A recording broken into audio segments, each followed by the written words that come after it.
You're listening to Pushing the Envelope, Life at the Cutting Edge of Customs Innovation. I'm Tom Muller with the Cross-Border Research Association. On this show, we explore the frontiers of customs creativity in conversations with customs and logistics experts, technology innovators, research scientists, and other leaders in the field. Industry insiders call this show the Pencast because it's part of PenCP, a network for boosting customs innovation funded by the European Union under the Horizon 2020 program. Today, I'm speaking with Edward Kieswetter, Commissioner of SARS, the South African Revenue Service, and as of June this year, Chairperson of the World Customs Organization. Hello, Edward, or Ed, if I may. Thanks for joining me on Pushing the Envelope. Good morning, Tom. How are you doing?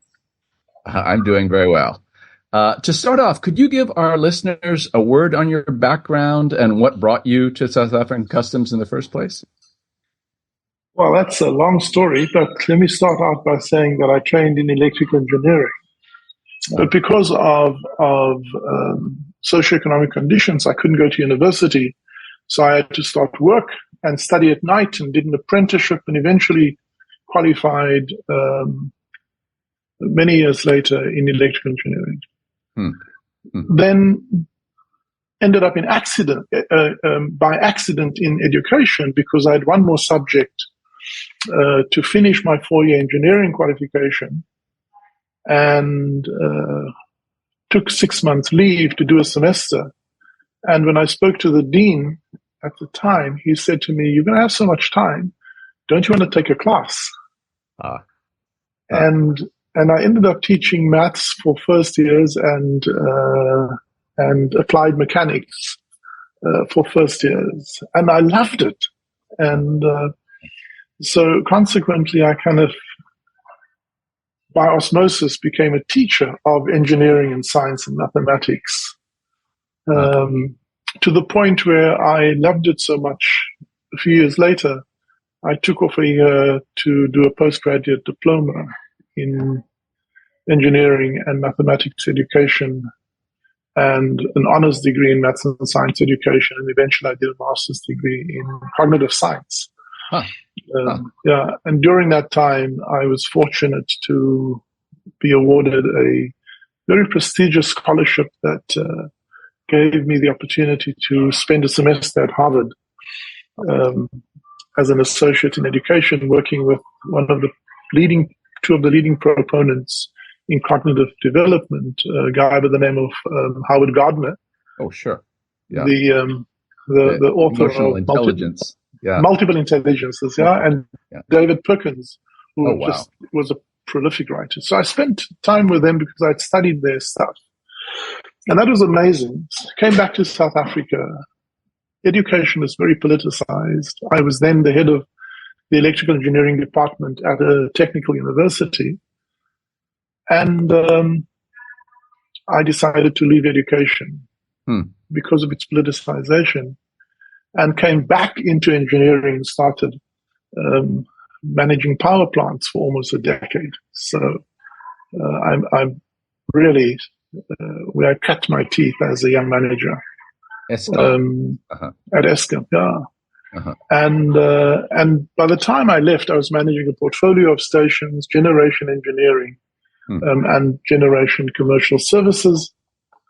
So very technical, but also leadership experience, for which I'm very happy to say I was voted South Africa's best boss when I was at Eskom, when I was the tender age of 39 years old. And that then gave me public profile. And I was subsequently headhunted by one of the big 4 banks. And I left and spent 4.5 years at the bank, and I was never really a happy banker. Oh, first Rand banking, that was, is it? Yeah, but I was never a happy banker. I could not reconcile the level of crass materialism by bankers. They worked from one bonus check to the other, and just lacked the kind of purpose that I had when I was a young power station manager, knowing the transformative impact of electricity on the lives of people. And it was in that time when I had a conversation with the then Minister of Finance, a former school colleague of mine, Trevor Manuel. He was Minister of Finance. And the conversation kind of led to me eventually joining the South African Revenue Service for my first stint. And in South Africa, revenue and tax and customs is under the same administration. Of course, along the way, I picked up a second master's degree in business administration. And when I joined SARS, I'm very scholarly. I said, well, if I'm going to be a taxman, I may as well understand it. So I registered for a master's degree, a third master's degree in South African and international tax law. And I found it so easy, but also for me, tax then restored my sense of higher purpose. I see. Because it's really, whatever you may think of politics, tax collection funds government programs. And when I become frustrated about my work, and I do, I promise you I do, because we are working against so many forces to be successful. But when I become frustrated, I then see in my mind's eye the face of the granny, who without the monthly pension would be destitute, right? Or the face of a young boy and girl being able to go to a school that is safe, provided for by taxpayer money, or a nurse or a teacher that government can employ. And it's that then keeps me going. Because you and I would know we are of the privileged few who have a decent income and a decent living. But when governments fail, people with means, middle class and wealthy people, they can insure themselves against government failure, right? They can buy themselves out of a bad school and take private education. You're writing on healthcare. People who have means can buy themselves out of poor public hospitals and buy private hospitals and healthcare. So whether it's security or teaching or healthcare, services which ought to be social goods, when governments fail, wealthy people can buy themselves out of it. So for me, taxpayer money and administering customs laws is more than just giving government resources. It is about addressing the most vulnerable in society who rely on government because they have no choice. And so that's really what inspired me at the first time when I came to SARS. And then in South Africa in 2009, the politics changed, and I decided I wanted to leave government. And I was thankfully headhunted at the time by a financial services company who was in deep, deep trouble. They faced R1 billion civil claim and a total of 21 criminal charges. Wow. And I walked straight into it. And within a month of being there, I resolved the civil claim. Wow. And a year later, the 21 criminal charges. Well, they chose well. They headhunted. And you can Google it. It's called The Life Care Story, Alexander Forbes Life Care. But what was remarkable about that for me, it was about me returning to a discipline that I left because of the focus on money and the opportunity to demonstrate you can run an ethical financial services company. Because what I did, and why we were able to resolve it, I walked in to the first meeting with the regulator and the curator and said, we're going to settle, but we're going to do so in a reasonable way, and you're being unreasonable. And I looked at the regulator and said, and why are you allowing the curator to bully us? And I said, so I'm not leaving here until we come to a sensible agreement about where we settle. And we did that, briefed the lawyers, and within a month we had an agreement. Then I went to the state prosecutor, the public prosecutor, and I said the same thing. I said, we're going to settle this. I am happy to plead guilty, give you the headline you want, because I think what had happened was unconscionable. But why do you want to destroy the whole company? Why do you want to destroy people? I says, now, a company is a piece of paper. You are already going after the individual directors. and individuals who were involved in the scheme. There are new owners to the company, new management. The people who you are really angry with aren't here. So why are you fighting with the company? Right. And I'll spare you the technical details, but I had to understand the law, read exactly what the risks were, because there are huge legal risks when you plead guilty. Went to my board. The lawyers disagreed. The lawyers said to the board, we think we have a winnable case. I said to the board, I don't think it is about whether we can win this case. It's about whether we ought to win this case, and I don't think we should. And if you want to, you need a different CEO, because I can't do that in good conscience. And a year later, we had the front page headline, Alexander Forbes pleads guilty, but the way we had done it was actually gained us reputational credit and took a huge liability away from us, and the business grew. And 4 years later, we listed the company.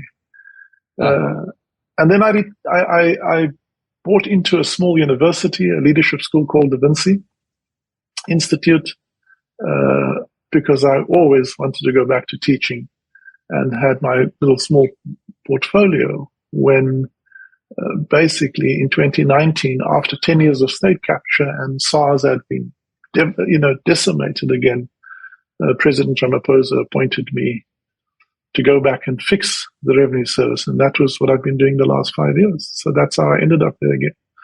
All of the time driven by a sense of higher purpose. Right. You can even make banking a higher purpose when you're trying to save the company and trying to do the right thing, which probably were messages that your counterparts in the negotiation process were not used to hearing. Yeah. And your lawyers were probably not too pleased with it. No, my lawyers were going off their rockers. This was going to be a landmark case for them, because it was about the unconstitutionality or otherwise of holding a company vicariously and legally liable for the actions of its employees. I see. So they wanted to test this.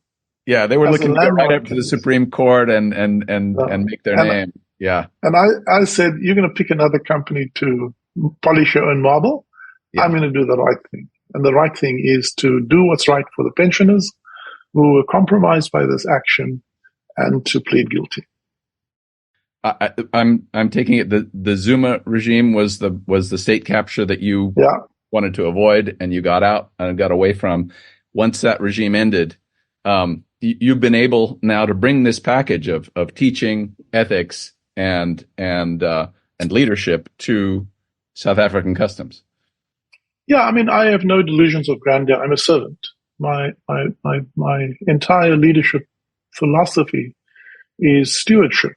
And stewardship is about understanding that you hold in trust what belongs to another. It's not yours. You're a shepherd, right? You're not the owner of the sheep. The sheep belongs to the farmer. But you put your life at risk, in the interest of the sheep. And so that's who I am. I'm a shepherd. And for me, it's the 62 million people in South Africa whose lives, whose well-being I hold in trust through the work that I do.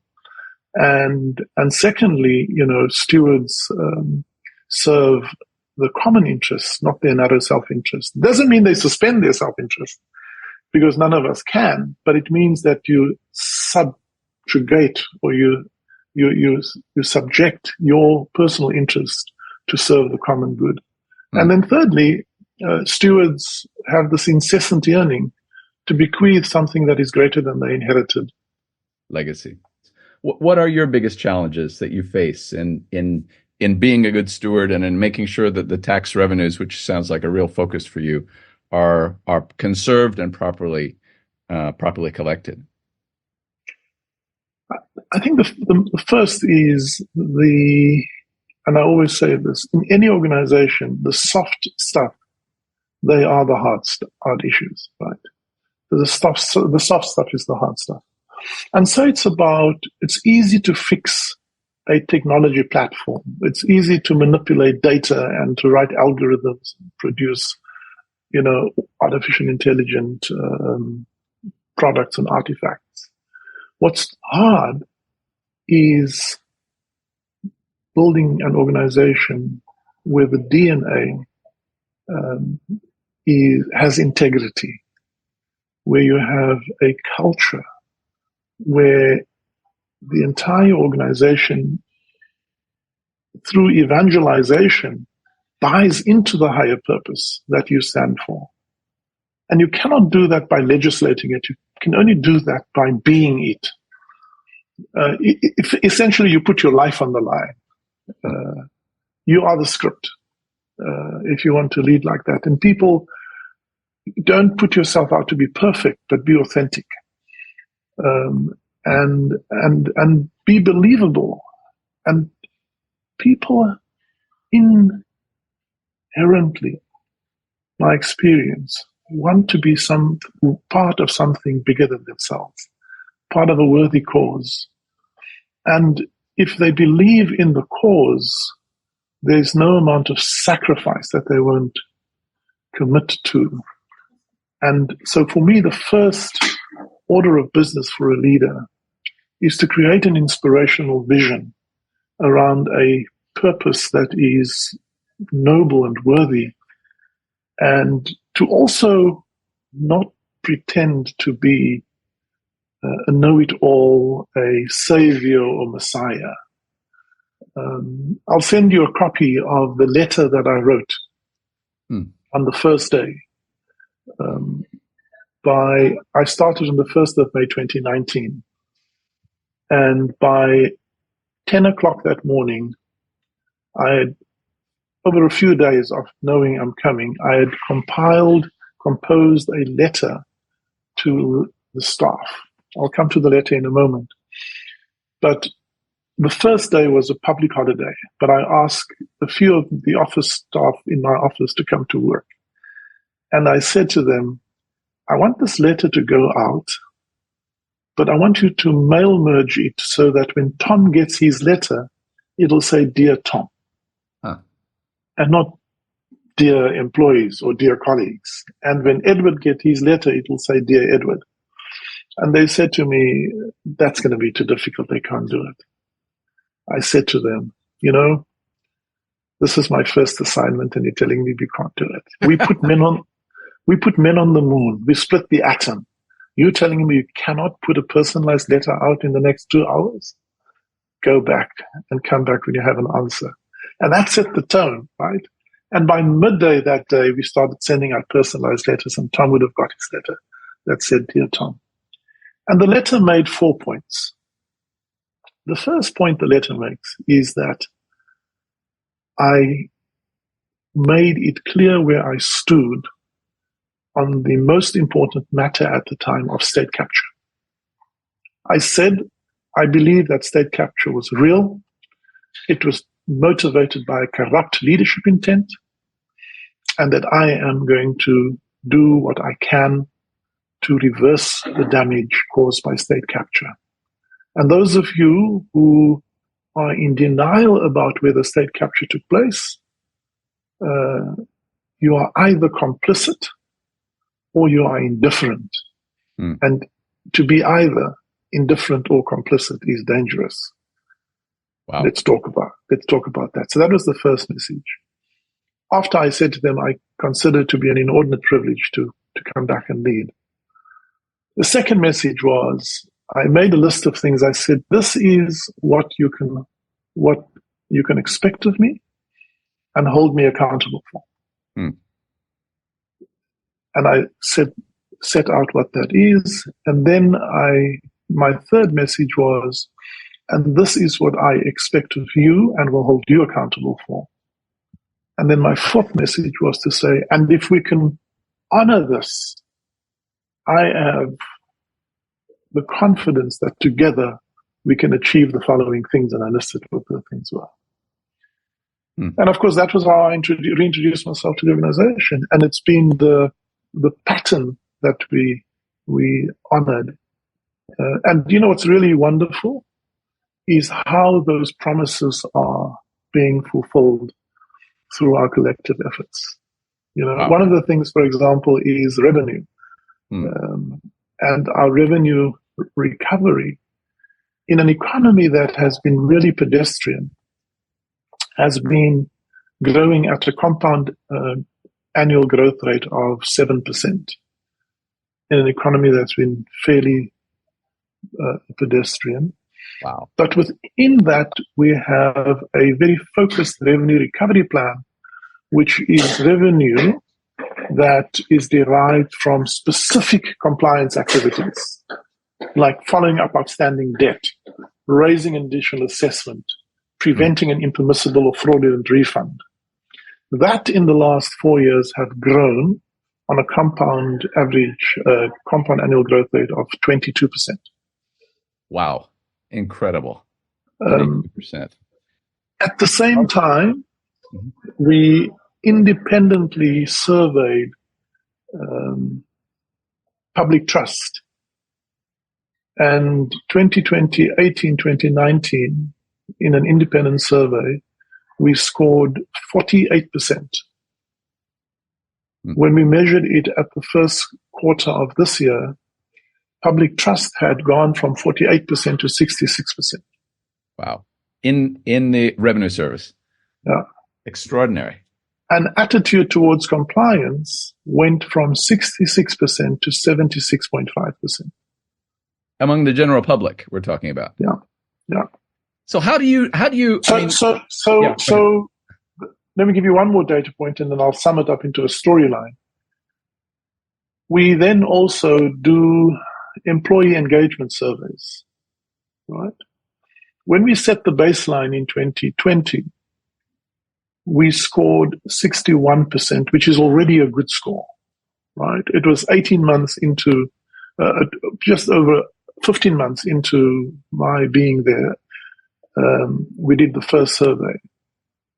We then did the second survey at the beginning of this year. And let me just give you, globally, from COVID to post-COVID, employee engagement went from 66% to 65%. Mm-hmm. In Africa, it went from 65% to 61%. Mm. In South Africa, it went from 66 to 62%.